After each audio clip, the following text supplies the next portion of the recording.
Hello and welcome to the Embracing the Mystery podcast, hosted by yours truly, Danny Rem. This is a podcast where we have expansive conversations around living an empowered and embodied soul-led life, expanding your consciousness and belief systems, what it means to fully embrace the mystery of life that we are all living, and so much more. If you enjoy this podcast, please leave a rating or review wherever you listen. Share it on your social media platforms, like and subscribe. Thank you for being here and enjoy. Hello, Victoria Angelheart, and welcome to the Embracing the Mystery podcast. Hi, Danny. So happy to be here with you. I'm so happy to have you here today. And I know that you and I first met when we were in Maui. I knew you as a meditation teacher. I knew you as this incredible musician and just a super bright light.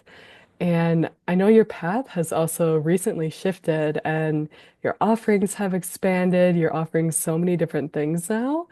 And so maybe you can just tell us a little bit about yourself, tell us about your path, and maybe even go into a bit of your offerings as well. Yeah, so I like to say that I am a multifaceted creatrix of love and liberation, Love that. and also a pleasure permissionary, which is a really fun title. And in my work, I've been doing executive coaching, doing music for ceremonies, and working as a psychedelic guide. And I founded something called Tap into Freedom Psychedelic EFT. And it's to help people come out of their minds and come into their hearts. And I specialize in working with people around embodied intimacy and somatic healing. And so I'm guiding them in their transformation and growth around their relationships and around really doing the inner work so that everything in the outer can be more aligned and more just feel a sense of deep safety and trust and connection. So I like to say that I'm helping my clients to lead and live and love fully expressed using the music that I do and the meditations and EFT tapping and also the psychedelic journeys for that. So that's a little bit about sort of like who I am in a nutshell. And I wonder if like out of that, is there any one particular question you have to start us with? Yeah, that is so beautiful and also so unique. And so I'm curious, how did you get into this kind of work? Like, I'm sure that you initially went through this work yourself to be able to Mhm. hold space for other people. So I'm curious, like, what brought you to it and what had you seeking these kinds of things out? Yeah. Well, Trump got elected, and that started everything. In 2016, I woke up and realized that I was in a job that I hated to make money that I didn't need, to impress people that I didn't like, and I was buying stuff that didn't even matter to me, and the whole thing just seemed so fucked up. And so I realized that my life was just trajectory was just going downhill.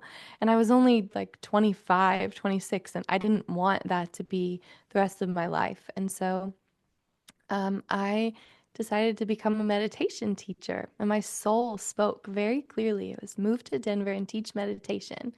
So that's what I did. And as I was there, I spent some time living at a Buddhist monastery before I moved there. I thought I was going to become a nun, which is hilarious because I love sex way too much to be a nun. And so I took a lot of the teachings with me when I moved. And then I went to UCLA to become a meditation teacher. I did it remotely, which is why I was living in Denver.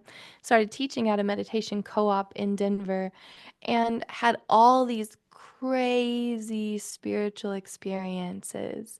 I found my first spiritual teacher and had my own awakening experience, which was just unbelievable, where I was kissed on the forehead and my third eye rippled the energy of just absolute pure love through every cell of my body.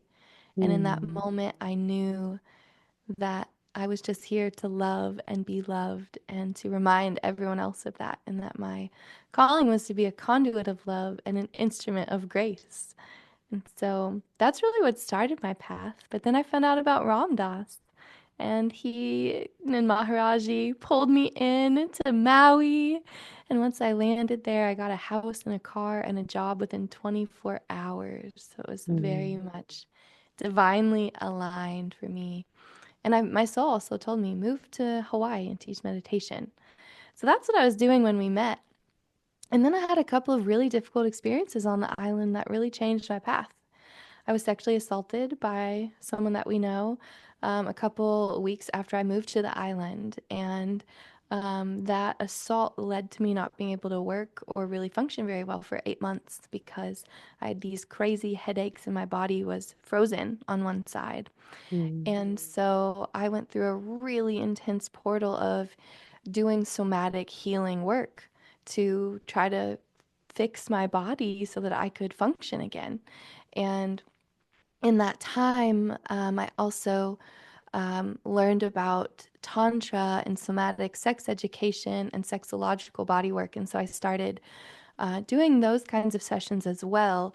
And I experienced profound healing in my voice as I experienced healing in my yoni, which I was not at the time aware of the profound connection between those two parts of the body. But Hmm. when I went through this process of healing, I found my own freedom and liberation. And I honestly have found that mindfulness was the basis and the foundation for all of this work. And so I was really, really, really happy when I saw that there was a training that I could do to become a sexological body worker because I really wanted to be able to use mindfulness as a tool to help people liberate the stored trauma in their own bodies so that they could be more connected to themselves again, that they could sing better, they could speak freely, they could actually stand up for themselves when they needed to.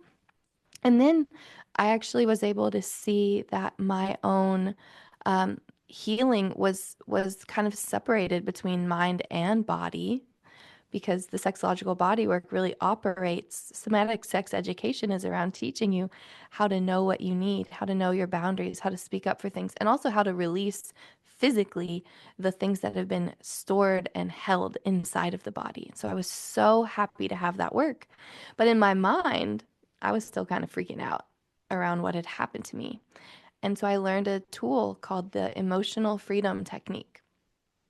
And I'd already trained as a psychedelic NLP coach by that time, and they're very similar. A Stanford professor named Gary Craig made EFT, and it works. We've both done acupuncture, and probably most of the listeners have also done acupuncture. It works in the same way by tapping physically on the meridians in the body to help somatically release the stored stress. And so I realized that I wanted to create my own modality that would connect the mental healing of letting go of the old stories and the emotion. Because for me, I was terrified and I was so afraid that it would happen again that I wouldn't let anyone close to me. And once I broke through and healed that and started healing so many other things with EFT, I realized that it was the way to put the pieces together in my own work, where to include the work of the body and the work of the mind and the work of the spirit, which I think often happens in meditation, in music, and in prayer. So that's a little bit of how I got to where I am now. Mhm. Thank you so much for sharing that, Victoria. That's beautiful. And it sounds like, yeah, you were like healing different things, putting the puzzle pieces together within yourself. And now all of that wisdom is within you, and you're creating these beautiful containers with all of those different skills that you've acquired through your own healing process, which is so incredible. The one skill well, it's not a skill, the one thing I didn't mention is the psychedelic part. That was absolutely the most profound part of my entire journey was the awakening to my true nature as a soul and as like an eternal timeless being of love that I felt in medicine journeys that helped me to be able to come back into my physical body without so much attachment to ego and without so much suffering. And that just Mm. made such a dramatic difference. And once I saw my own voice changing and my own perceptions of reality changing and so much more. And I'm curious what, I mean, you just shared how it's helped you, but I'm curious if you want to share some of the really profound shifts that you've seen in your clients through this work or Yeah. Well, I'll tell you about one that has nothing to do with sex or intimacy at all. Another facet of my work is actually with musicians. And I worked with a woman named Jane. I'm still working with a woman named Jane. But we had a crazy, incredible experience where she came to me having had performance anxiety for 50 years. And I've worked with a lot of men who have performance anxiety in the bedroom. And I figure, I think that the performance anxiety in the bedroom is probably the same as performance anxiety in music. So like I'll do what I think I can. And when I do sessions with clients, I really go into channel and I'm just like fully in service to what needs to come through. And Jane and I just aligned in this beautiful resonant place around the parts of her that were not integrated from her childhood mm, and that she was getting hijacked in moments. She's already a profound, amazing French horn player in really amazing ensembles, but she was ready to up level and was afraid that she was going to freeze in her audition. So she came to me thinking like maybe she had done my intro tapping video online and it was so effective that she was like, I want to work with you. Let's do this. And so my favorite story to tell is that Jane cleared her performance anxiety completely in less than 2 months of working with me. And now she is able to go in. She got into an ensemble that it was like her dream ensemble, and she was unanimously chosen to be the first chair, which is the best one, essentially. And she doesn't feel the same visceral heart rate racing, like palms sweaty, like all those sort of symptoms of performance anxiety that can come up. And if anyone has ever performed in front of anyone, you know how much it can like really drive all of your body to be in kind of fight or flight mode. And so I've taught her a lot of energy work to help ground and center and connect to herself and to be able to also come from a place where those parts are all working together and integrated. And between those two things, she can now show up and just rock it. And on top of that, her physical health is better. Her doctor in a 6 month checkup was like, what have you changed? Like all of your vitals are better, your stress levels are dropping. Like the data is incredible. And so I'm just so proud of her for her willingness to continue implementing these tools because EFT, like you know, in breathwork sessions, you can take someone only so far, but when they really implement it and continue it on as a new lifestyle and really work with themselves on a daily basis to create new habits and to let things continue to sink in deeper and deeper, that's when the real transformation occurs over time.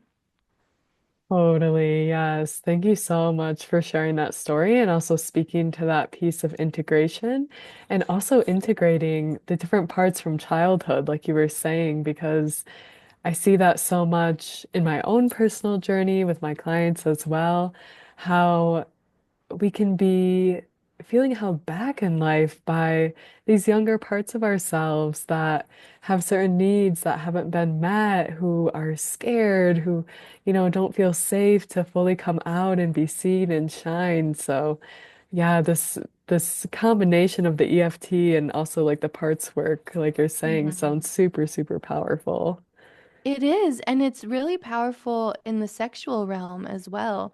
I have another example of a beautiful transformation. I just got a text from a client right before this. A lot of the work that I've been doing has been helping men to overcome premature ejaculation, erectile dysfunction, or just confidence issues in the bedroom. So many men do not want to harm women, and I love that as an effect of the Me Too movement. But because they're so gung ho about not causing harm, it's caused them to find themselves feeling insecure and not wanting to really assert themselves in the same way so that they don't cause harm. And that could be a whole different conversation. But why it matters is because they come to me wanting to find a way to be a safe masculine presence for their partners again.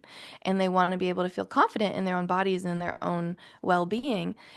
But just like with Jane, having to go back and look at parts of her from her childhood around music and her lessons, in this case with this client, he needed to go back and track that he was adopted and that he had felt a sense of abandonment Mm. in his earliest years.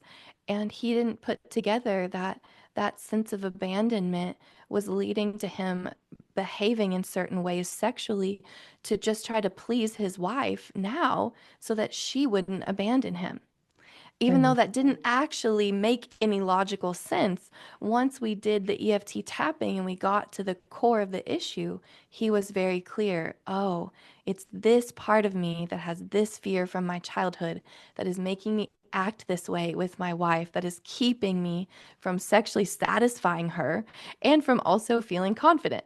And lo and behold, like an hour ago, I got a message that he finally did the thing that he wanted to do with his wife.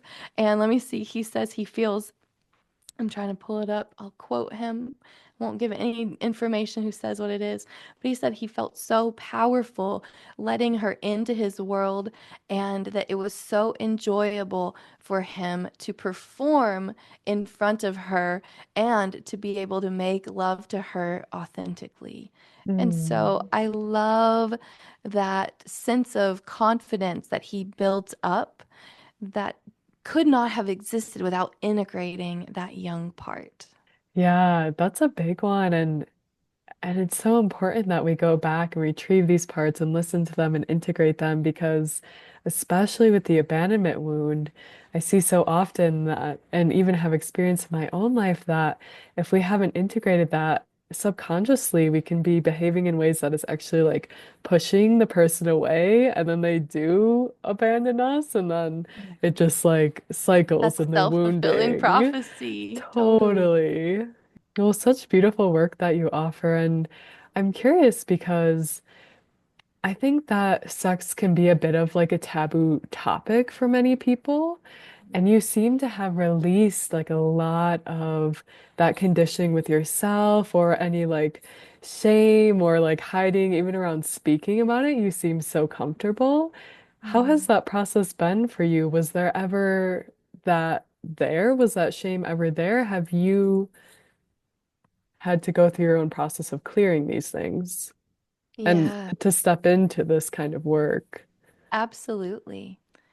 Yeah, I had an experience on Maui where a music producer I'd been working with um, hit me in my yoni, pushing me out of the way at the beach because he was high on some substances and just wasn't paying attention. So he wasn't trying to cause me harm, but he did. It was so violating to have that experience. And in the moment, I felt like I couldn't speak up and say anything to him because I was afraid that he would hurt me. And I could track that back to growing up with an abusive father who would hurt me if I talked back. And then having a man I almost married who was also abusive, who I also couldn't stand up to. So I had this pattern of having men who had power over me keep me silent because I was potentially in danger if I stood up for myself. And so I went in for a sexological bodywork session to process what had happened with this guy on Maui because I was so shut down. And I will always be so grateful for this guy, this teacher of sexological bodywork. He said, "I really want you to have the experience of getting to say no. And I want you to have the physical experience of fighting back." And he was like, "I want you to sit on me and I want you to slap me in the face. I want you to scream no." And I was like, "Oh my God, I can't possibly do that." And and he was like, "Yeah, we're going to reenact what happened to you, but this time you get to actually say no and you get to complete the cycle that has been kept spinning inside of you. You have to Right. finish the cycle, just like in somatic experiencing in Yeah. Waking the Tiger. You have to like run away. For me, it was I needed to fight back after all of these experiences in my life where my voice was unable to speak up when it mattered. he let me, and he was like, I promise you won't hurt me. I promise I'll tell you if it's too much, but it's safe here for you to have this experience. And it took me probably 30 minutes of the session before I could even touch his face. I just sat there like staring at him like a deer in headlights. And then when I finally did it, it this collie rage that had been living in me since childhood just erupted. And I poured out the loudest scream of no that I had ever let out. And I slapped him for like all of the power in my body over and over again, probably like 5, 6 times. And then I just felt still. And all of the rage dissolved into just clarity. And in that moment, I felt strong and powerful, not in the fact that I'd harmed someone, because that was not the intention to make violence continue on. It was just to have the sense of getting to fight back and to know that I could and that it was safe for me to fight and that it was safe for me to say no. Mm. So I definitely do not want to advocate for violence on this podcast or anywhere, but in the like a healing session, that was such a profound moment for me to then see that I felt liberated. Mhm. And I no longer felt constrained, like I couldn't say no anymore. It was like I found my no in this very, very, very, very, very visceral way. And I went home that night and I composed a song that you've heard me sing before. It's called Loud. It's a women's empowerment anthem for sexual assault survivors. And when I sang that song, it was the loudest I'd ever heard my voice be. I channeled the entire song in 22 minutes in my living room in Makawao, and it was just complete. And it was this just embodiment of the truth of we don't have to be victims.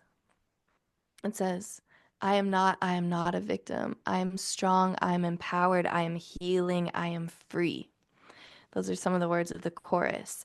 And so I would say that of all of the experiences I had in my life that helped me to be able to talk about sex, to feel more free, like that was the turning point for me that day of having that session, getting to say no, getting to have that embodied experience of standing up for myself and feeling viscerally that I did have power as an adult to say no, Mm. and that I got to choose whether I wanted to stay feeling like a victim or if I wanted to choose to call my power back and to create my own liberation and freedom inside of my own body, regardless of what happened to me from someone else. Wow, super powerful.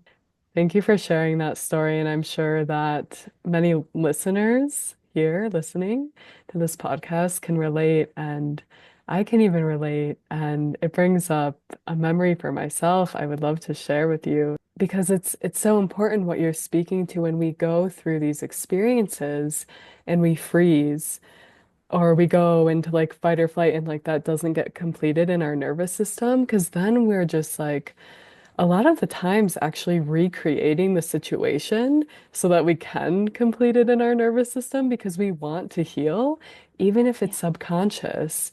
And I also had an experience of assault when I was younger in my teens, and I didn't think so much of it. It wasn't something I was like super conscious of how it was affecting me.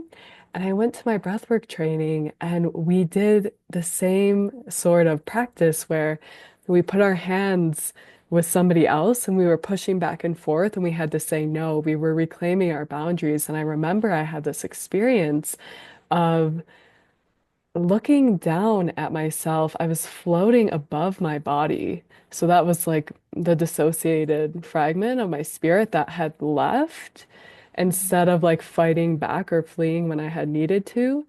And all of a sudden it came back and I sprinted out of the room and like then had this like whole process happening within my body, like releasing a lot of the emotions, but just like you were able to finally say no and reclaim your boundaries and your power, I was able to run away like I should have or would have liked to have instead of freezing. And I think you know my teachers, Dana and Ashana, and Dana came outside and got me, and they laid me down and started breathing me, midwifing me back to the light, helping me process. But yeah, I just wanted to share that as well because it's like so important to reclaim our boundaries and our power in this way when we do experience assault. And because a lot of times we do leave our body, we do dissociate, and that can be really confusing, I think, for people. It can be. And for men too. I've been so surprised over the years. Part of my reclaiming boundaries practice was becoming a professional cuddler. So I got to teach men how to have boundaries that were safe for me and for them. Um, and as I did that work, I heard over and over again the stories of men being assaulted. And Mm, that was something that isn't really spoken of publicly. There wasn't a Me Too movement for men who were being assaulted. But I was being a cuddler at the time that the Me Too movement was happening. And so I was hearing these stories. I was sharing my music video. And I was able to, that's actually part of how my coaching practice started, was because I was hearing stories from men of around their own disempowering experiences. And so I wanted to be able to support them to actually reclaim their power and to be able to feel, yeah, back in their bodies, like you and I both felt, like coming back home to yourself here and now, being safe, having processed and moved through what happened back then so that it's not just like continuing to echo as we go along in life. right. Wow. That sounds really empowering, like you said, for you and for them. And I'm sure that if you had not had this experience and transmuted it and cultivated this power again within yourself, you wouldn't be able to offer the work that you do now. Because Totally. I'm sure you have to have super clear boundaries and be super comfortable with saying no. Yeah. Yeah, absolutely. And I've been doing this now since 2019. And so it's been many years of sharpening the sword and refining it. And I've been teaching a lot of workshops on the same thing. And it's been really powerful to watch people come into their own, I call it your inner GPS. This is my favorite practice. And Mm, it's you love have it. you have this system inside of you that your body knows where no lives inside of you. And when you feel a no, whether or not you're conscious of it, your body is saying no. It's Hmm. constricting, it's shutting down, it's holding. And oftentimes it's in the belly or in the chest or in the throat or in the jaw or in the hands.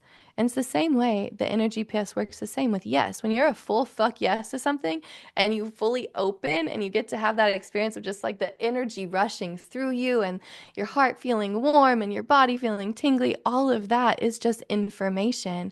And the same with maybe when you're not sure or when you change your mind. Those are all, those thoughts that you have are all signals happening as sensation in the body. That's why I say everything I teach goes back to mindfulness. I learned this living at the monastery and in my meditation teacher training to track the body's sensation as the ultimate tool of truth.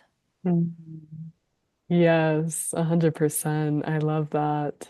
And it's so true. I mean, we can look externally for answers and pull out the tarot cards and ask other people, but like really when we drop in super deep and listen, it's always there. And that's empowering to be connected to. Yeah, it radically changed my life when I started. Um, I call it stopping being a human doing and being a human being. And like listening to myself from the inside out rather than from the top down. So that's Right. the majority of what I'm offering now is ways to become a human being again from the inside out. We need more of that. Lots more of that. So I'm curious, Victoria, because I know that many men and women, not just within like sexual intimacy, but emotional intimacy, just the everyday kind of relating that can happen in life, can be feeling a contraction that maybe feels like a no, but they have a desire to open, but maybe there's a part of them like protecting themselves or like has a wall up or is pushing away.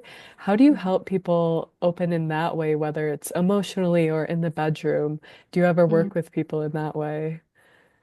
Yeah, it's really getting to what's the core emotion that's in the way. And most of the Mm, time, it's either shame or fear or some combo pack. And so when you can track, I push away intimacy or I shut down every time my partner gives me a compliment or looks at my body a certain way, or I feel objectified, or I don't feel like I have choice, something like that, then oftentimes you can work backwards. In my sessions, I work backwards into, okay, well, what does this remind you of? When did this begin? Who did this to you when you were younger? What is the imprint, the echo that this is bringing back forward? Because if this hadn't have happened to you in the past, you wouldn't be feeling it now. This would just be flowing through you and you would be going along and life would be okay.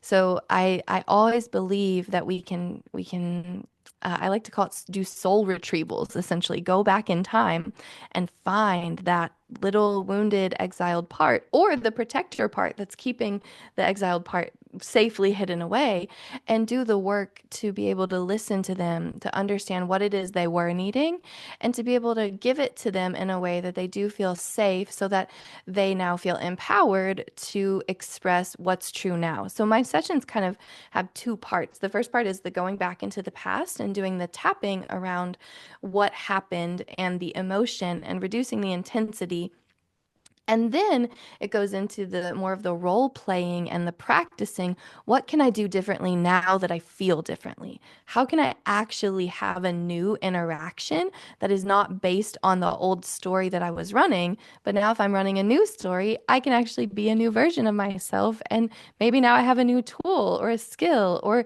even just a sentence like, thank you for taking care of yourself when I hear a no. That then creates a new relationship that builds safety, that builds trust.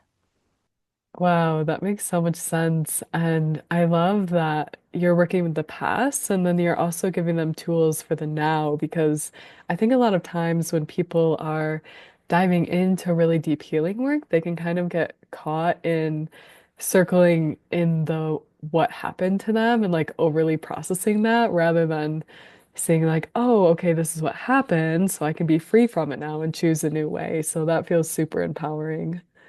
Yeah, it's the thing that I found missing in my own healing was I did the body work to physically release the stored tension in my body around like the sexual stuff, and then I did the sort of like talk therapy to process what had happened to me.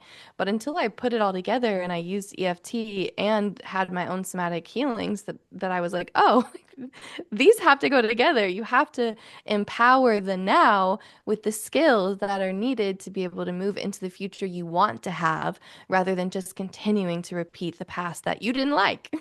Right, exactly. And Victoria, I'm really curious about like your role as a cuddler. Like Everyone I'm is. I'm really curious like what that's been like for you, if you want to share any of your experiences and Mm. what inspired you to start cuddling people? Yeah, I don't do it anymore, but I did it for 6 years. And I started cuddling people because my boyfriend on Maui came to my meditation class where I was teaching mindful hugging, which I learned at the monastery. And he was like, you could get paid for this, right? They're professional cuddlers. And I was like, that's not a thing. And then lo and behold, I went to a workshop that weekend and a woman was visiting from the mainland who was a professional cuddler. Oh my Talk gosh. about Maui manifestation magic. Maui And so magic. yes. So she taught me how to be a professional cuddler. She gave me a website that has a really professional training. And then I just leaned in. And around the same time, I started going to California first to do a retreat on nonviolent communication, and then kept going back because I turned my cuddle profile on while I was there, and all these people were blowing me up, unlike on Maui, because there's not that many people on Maui. And so I found there was a huge need before the pandemic even. But then once the pandemic started, almost no one was cuddling because everyone was so afraid of COVID. And I was like, not afraid of COVID. And so I decided, you know what? Like, I will spend a week, a month in the Bay cuddling people. And Danny, I was just so touched. Basically, for almost 2 years, I was over and over again the first person that my clients had touched since the pandemic started. Oh, wow. And to be able to hold a space of energetic safety and love so that they could feel, many of them were from India or other countries where their families were very far away and they hadn't seen them since the pandemic started. And Mm. so they had been holed up in these tech jobs in their rooms working remotely for years. And I was the first person who kind of got to feel like home for them.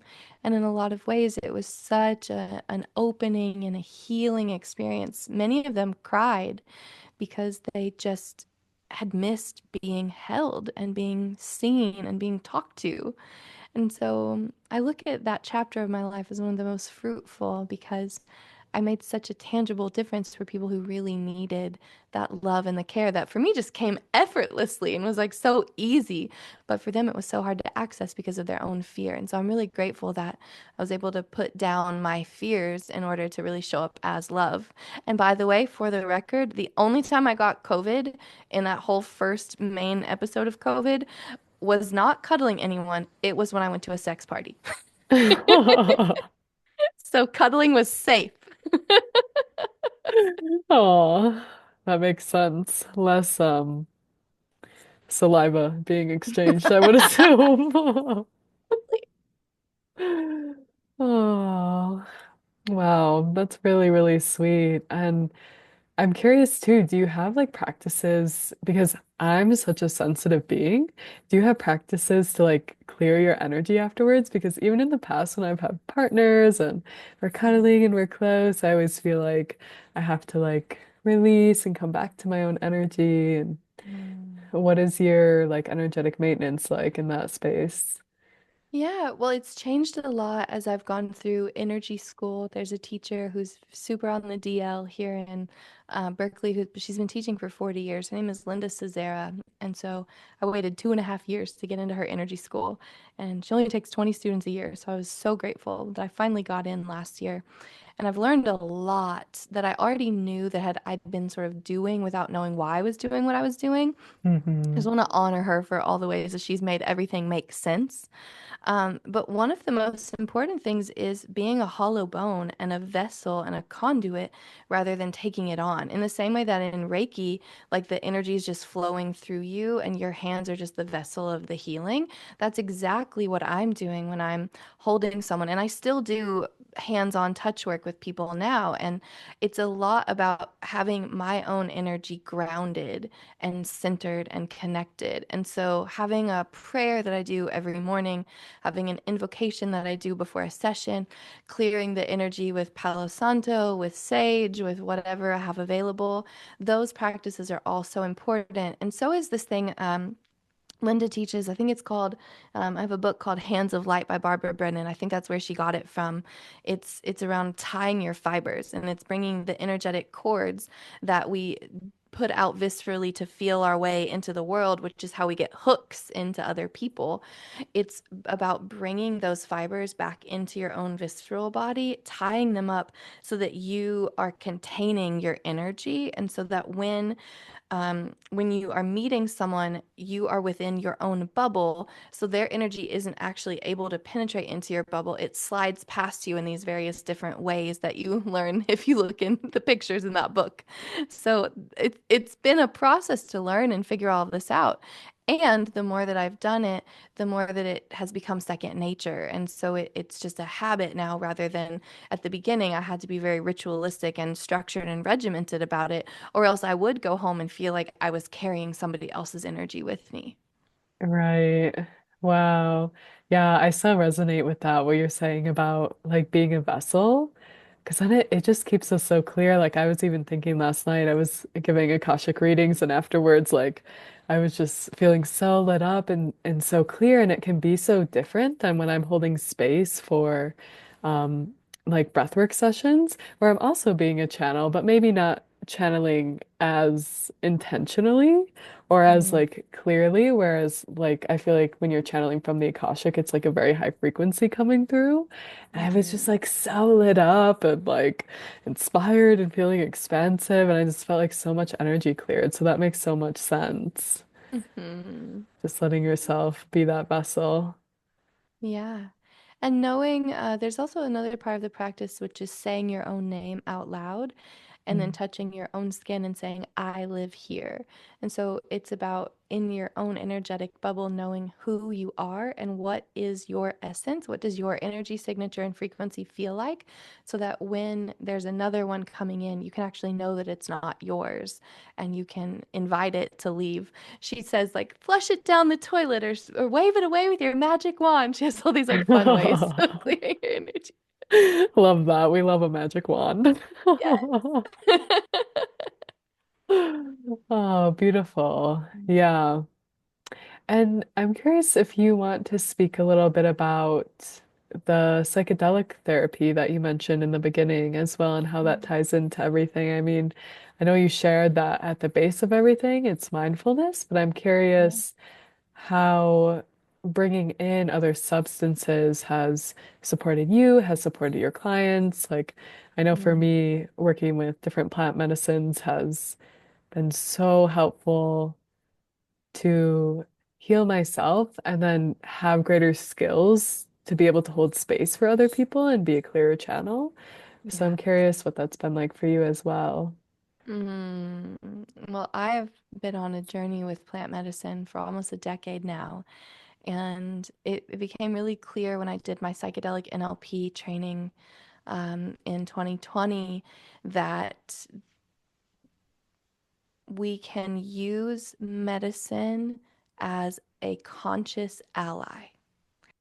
So, when I trained in psychedelic NLP, I've then done two other certifications that are psychedelic based, and all of them sort of say um, that we should let the medicine be in the driver's seat and that the people holding the space should be in the passenger seat as just a safe person to make sure that the client gets to the other side of the journey safely. But I learned a different approach, which is to co-create and drive alongside the medicine with a conscious intention for healing. And so my psychedelic NLP training taught me that we can actually use the medicine to change limiting beliefs and to consciously rewire and reprogram the brain. And so the way that I work with clients now is to, first of all, use EFT tapping to understand what are the main stories I tell myself. Is it I'm not good enough? Is it I'm not lovable? Is it I'm not worthy? Whatever it is. And then what are the associated emotions that keep me feeling stuck? Is it shame, fear, embarrassment, grief? There's so many. And then from that place, after we've done the process a few times, often we get to a place where there is a protector, and that this protector has not felt safe to be seen or has never. We've never made contact with the protector. And that's where psychedelics can be so helpful. I only work with what's called psycholytic doses, and those are very low doses that still keep you in your body, in the room, totally able to move and talk and to feel conscious, but they're enough to create neuroplasticity in the brain so that you can form new neural pathways. And so from that neuroplastic brain, we go and talk to the protector and we go and listen and we do a session on the medicine that is all about creating relationship, all about love and acceptance and empathy. And as we go through that, almost every single time, what happens is that the protector feels safe enough to share vulnerably about the exile that it's protecting. And since the walls of the protector have softened, this little beautiful 2, 3, 4, 5, 6-year-old comes out and is like, oh, I've been hiding for all these years because I remember that time in kindergarten when this teacher was mean to me. And so I've started to believe that everyone will always be mean to me, whatever it is, you know? And so then we can, on the medicine, start to then work. in a much deeper and softer way with those exiled parts, and to then bring them back. I do this process that's based in what's called timeline therapy of soul retrieval to let that old part know about the wisdom and the learnings that have come up into today. And so it's about bringing them back into alignment with who you are and who you want to be. So we use the EFT tapping process at the end of the journey and in the integration sessions as a way of choosing consciously, who am I wanting to be now that I feel safe enough to expand beyond what was holding me back and protecting and limiting me? And then oftentimes that's where a physical session with conscious energetic touch or sexological body work or even just holding or cuddling, those can come in because now the body wants to receive and feel that sense of connection that it wasn't even open to or available to before we started the process. Wow, super powerful. I can imagine that, yeah, the psychedelics are so helpful when you're working with the protector piece because I know just from my own personal experience, I've done work with my therapist around protector pieces, and sometimes they're so stubborn, and they like really don't believe you that like Mhm. whatever happened is over now, and that we Yeah. can move on. So I'm sure the psychedelics are really, really helpful in that space to just like soften those edges and, like you said, promote the neural plasticity where there can be a new story and a new, Yeah. I what like would to you call it call it? positive possibilities. Like Oh, I we love instill that. positive possibilities. And since I'm here in the Bay Area now, I also talk about like we're deleting bad code and putting in good code. And so Yes. in both ways, it's like anytime we're thinking about a memory, we remember it differently every single time. We're constantly, unconsciously rewriting our history. So why not do it consciously and create a more benevolent history that will help you in your healing and your wholeness today and in the future? Totally. That's so important. And I like that you spoke to like the importance of relationship within the space too, because I really feel that when we shift our relationship to our past and the story and what has happened, it can shift so much, like the effects of what happened and how we can show up now. Yeah, we find ourselves being adults, like being fully in Yes. our adult self rather than reverting back to these unconscious childhood patterns. And that gives us so much more freedom. So much more. Yeah, we're not functioning from like this unconscious place. Hmm. We're here and now. Yeah, like Hmm. Ram Dass says, just be here now. Gotta get all the parts on board. Yeah. Yeah, I actually would love to share because I took the beginning of your, what was it called? Tap into your voice Yeah. course. And on the second call, it brought up so much for me and took me back to a place where I had felt blocked in my truth and in my voice because at that time it wasn't like safe to speak up with what I was experiencing in my life. And afterwards, I saw my therapist and she took me through this beautiful journey similar to what you're speaking to of um, talking to the protector and really giving me permission. It was this piece that didn't feel safe to speak out on the abuse that I was experiencing in my teenage years. And so there was like this internal fight between me and this part, like me saying like, you can't talk about it, you can't talk about it, like it's not safe. And then this other part that's like, it's not okay. And Yeah.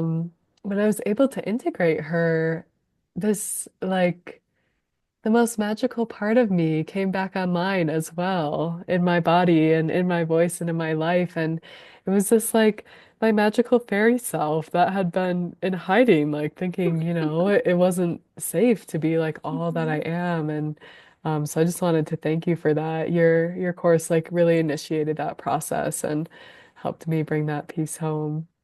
Oh, I'm so happy to hear that your magical fairy self was unlocked to tap into your voice. Yay.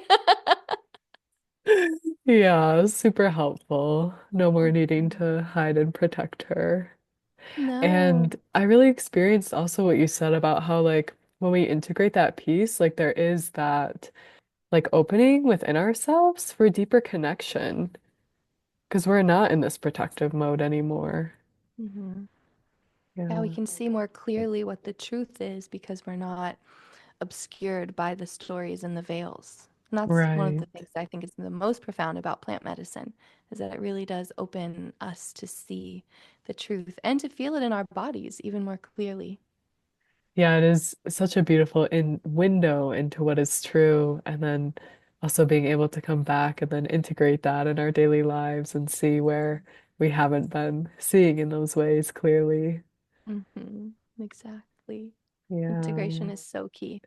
it is. Yeah, and so important because I feel like within New Age spirituality, there's such a like a seeking for the next high or the next ceremony or like the next ecstatic dance and all the different things to just keep us high. But Mhm. really, like what you're speaking to, it's about coming into the body and actually coming down and Yeah. bringing that light in and those parts back home. Right. And it's about continuing to ground back into the earth and the birthright of that energy of the ground that we can access and pull so that we're connected not just to the divine above from all these like high magical experiences we keep happening, but also to the earth below that is holding us and anchoring us. And yeah, and the middle ground between the two is our body. And it's Earth Day today. We're recording this on Earth Oh, it Day. is Earth Day. Happy Earth Day. Well, I wonder if there's anything else that you feel called to share before we close out, anything we didn't touch on that feels relevant.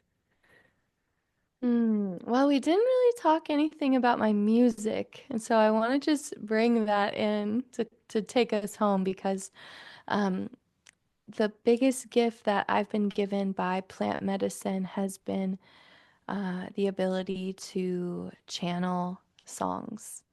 And it was the inspiration but behind me teaching tap into your voice, and a lot of the work that I do is now with other musicians who are wanting to be clearer channels of the divine. And so I just want to honor the plant medicines that have helped me to get to this point, especially um, cannabis, which in my most hilarious Maui story of ever, I didn't know what Delta 8 was, and I was at a hippie potluck on Thanksgiving, and I ate some Delta 8 chocolates.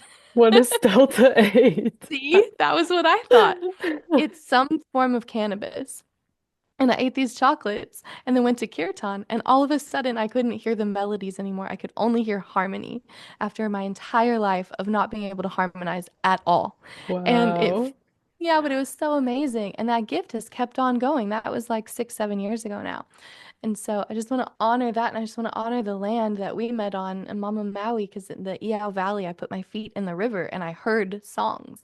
And that's Yes. really how I became a musician, was channeling from the beautiful, the Aina there.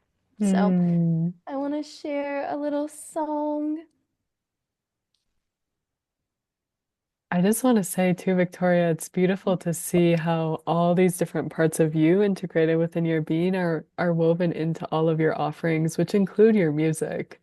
Mhm. Um, and I love using some of your music in my breathwork ceremonies. So just wanted to say that. Oh, yeah.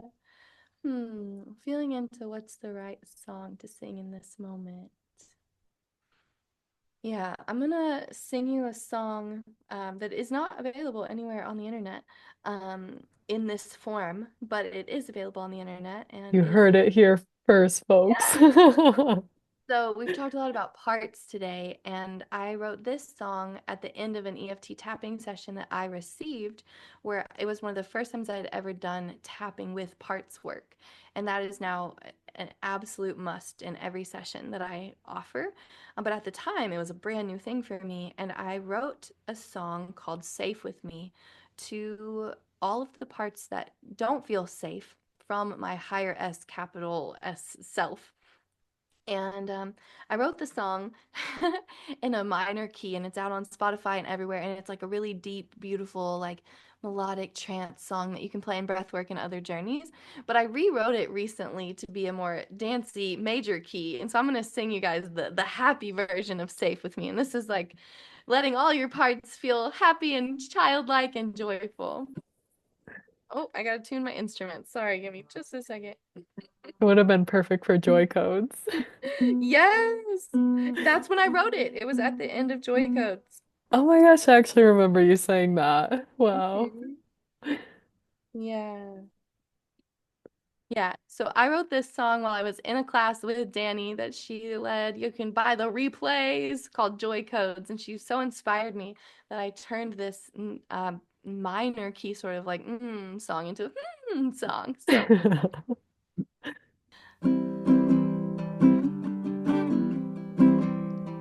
all of you is safe with me. All of you is safe with me. All of you is safe with me. All of you is safe with me. Safe to be seen. Safe to be heard. Safe to be loved. All of you is safe.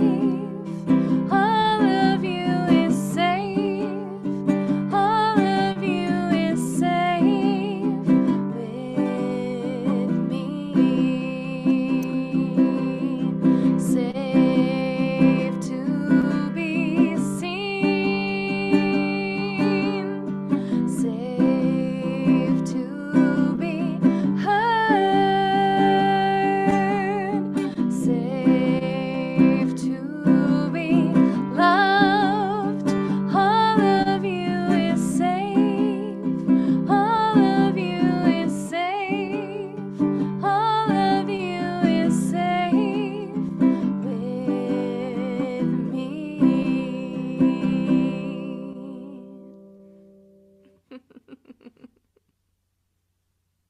Thank you, Victoria. So sweet.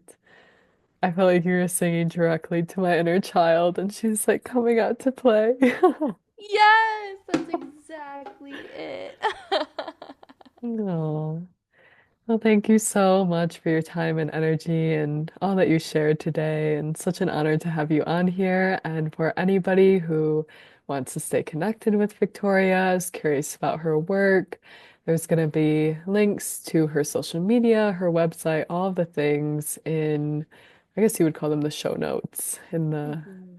space below on Spotify and YouTube. So you can check it out Yeah. there and stay connected And with her. you can look me up. I'm a public figure on Spotify. My music is there wherever you stream music. And my website is tapintofreedom.love. And my name is Victoria Angel Hart. And thank you so much, Danny, for having me on Embracing the Mystery. Oh, such a joy. Thank you, love. Thank you for tuning in to this episode of Embracing the Mystery, and I hope you enjoyed. To stay connected, you can follow me on Instagram at Danny M. Rem, or follow and like my Facebook business page, Danny Rem Embracing the Mystery, where I share weekly live channelings, guided meditations, and content to help empower you to live an authentic and embodied soul-led life. You can also find the links to this information in the bio of this episode. Thank you for being here, and I hope you enjoyed.